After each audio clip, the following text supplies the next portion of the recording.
I don't often speak about mixing or mastering on this channel, but there's this one plugin I use on multiple tracks on all of my beats that just had a major update. What's up guys? Barry here, and if it's your first time in the channel, we talk about beat making and music production within the machine. So if that's your thing, I invite you to subscribe to the channel. With that said, today's video is going to be a little bit different as we're going to be using Logic to showcase a plugin that saved my butt on numerous occasions.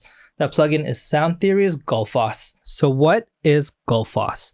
Gullfoss is an intelligent EQ that listens to a signal and creates quick and precise fixes that improve clarity, detail, spatiality, and overall balance of a mix. It's capable of changing its frequency response more than 300 times per second without degrading the signal. In the time that I've had Gullfoss, Soundtheory has had two major updates, and with those updates they've introduced a new plugin. And I bring this up because Soundtheory made those plugins available for free for existing users, whereas I truly believe other manufacturers would have charged for those plugins. There are three versions of Gullfoss that are bundled together. There's the original standard version, which is great on individual instruments, vocals, and even groups. There's also a low latency live version, which is great in a live setting and works well for tracking.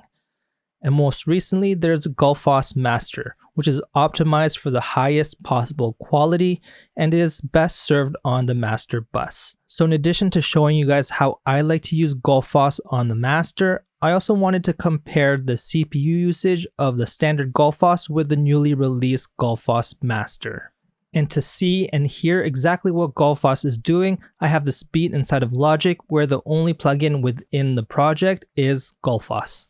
Now the first thing I do, as recommended by Soundtheory, is I set the recover and tame to 50%.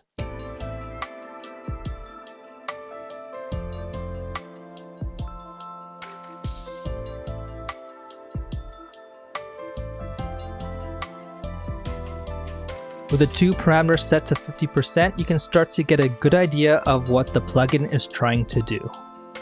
From there, I start looking at my secondary parameters. Bias is similar to a blend knob.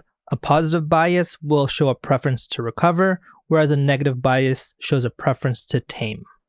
And brighten just controls the overall brightness of your track, so whether you want it to be more bright or less bright. And to provide a visual for those secondary parameters, on the bottom of the EQ, you'll see a little meter for the brightness, and on the left of the EQ, you'll see a meter for the bias. With Gullfoss actively boosting and cutting frequencies, it's natural that it'll affect the overall brightness of your track. So for this track, for example, it's adding brightness. If that's something that you don't want, you can just reduce the brightness parameters to get it closer to its original state. Now looking at the bias meter, it's showing us that Gullfoss is taming more than it is recovering, despite both parameters being set to 50%. In my opinion, they shouldn't be working more or less than each other, they should be working together. So I'm going to bring the bias up to get the meter closer to 0 in hopes that the two parameters work more harmonious together. From there, I really zone in to see what recover and tame are actually doing to the track. So looking at the curve, I can see some 6 to 8 dB boosts and cuts. Let's bring down that recover and tame a couple percentages so that the adjustments are less aggressive. Let's hit bypass so we can hear a with and without comparison.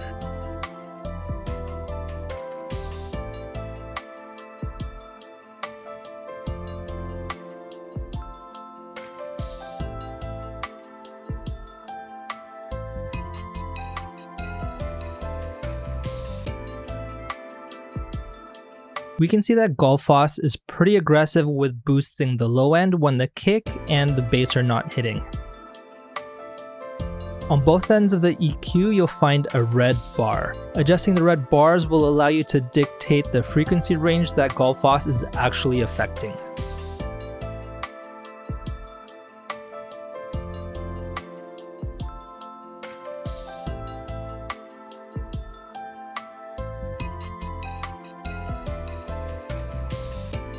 So now only the sections that are not in red are affected by the EQ. Furthermore, you can crisscross the bands so that the EQ is only affecting the low end and the high end. Whether I'm using Gullfoss on an individual instrument or on a group, that's pretty much my process. Let's check out Gullfoss Master to see if there's any major differences. Switching from the Standard Gullfoss to Gullfoss Master, you can see an almost 20% bump in the CPU usage. In addition to the improved algorithm, Gullfoss Master also gives you more control over your different parameters through decimal points. With each version of Gullfoss having different algorithms, you can't really transfer different settings and presets, but you can repeat the same process. For this, we'll start at 15%.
Alright guys, so this was a little bit of a different video for me, but I really wanted to highlight Gullfoss as it's a plugin that I really lean on, and it's one that has saved my mixes countless of times over. And honestly, my level of customer satisfaction with Soundtheory is through the roof right now, and I can only hope for more plugin manufacturers to take their lead, as they really know how to treat their customers. With that said, hit that thumbs up button if you haven't already, and happy beat making. Peace.